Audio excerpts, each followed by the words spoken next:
അങ്ങനെ മൂന്നത്തെ ദിവസം നല്ല വിശപ്പ്, ഒരു നിവർത്തിയില്ല. ഒരു സ്കൂട്ടറിൽ ഒരാൾ വന്നിട്ട് ഇങ്ങനെ നിർത്തി. ഞാൻ ഓടിച്ചെല്ലു. സത്യം ഫസ്റ്റിലാണ് ചെല്ലുന്നത്.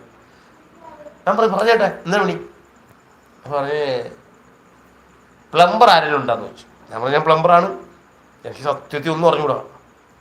അറിയാം അങ്ങനെ അത്യാവശ്യം കാര്യങ്ങളൊക്കെ അറിയാം.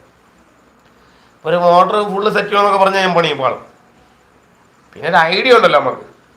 ഞാൻ പ്ലംബറാണ്, എന്താ കേട്ട പ്രശ്നം? അപ്പോൾ ഇത് കണക്ക് ഒരു ചെറിയ പൈപ്പ് പൊട്ടി, ആ പൈപ്പ് മാറണം, പിന്നെ ഒരു വഴിയെടുത്തൊരു ടാപ്പ് വലിക്കണം. ഞാൻ പറയുന്നത് എന്തേ റെഡി. അപ്പം ഇതിന് വേറൊരു പ്രശ്നമുണ്ട്, ഇതിൻ്റെ സാധനങ്ങൾ വേണം. എൻ്റെയിലാണെങ്കിൽ ഉടുക്കത്തുണി ഒരു ഉടുക്കത്തുണി കണ്ടേ ഉള്ളൂ. ഞാൻ പറഞ്ഞ് ചെയ്യാം. ഞാൻ ചേട്ടൻ്റെ വീടിൻ്റെ അടുത്തെവിടെയെങ്കിലും വാടകയ്ക്ക് കൊടുക്കുന്ന സംവിധാനം ഉണ്ടാന്ന് വെച്ചു, മെഷീൻസ്. പറഞ്ഞ് അതുണ്ട്, ഞാൻ സെറ്റ് ചെയ്ത് തരാമെന്ന് പറഞ്ഞു. അപ്പോൾ എനിക്ക് ചേട്ടൻ വണ്ടി എടുത്തോന്ന് പറഞ്ഞു. ഉച്ച വരെ പണി ചെയ്തു. എനിക്ക് അന്ന് 1000 രൂപയെ 1000 1200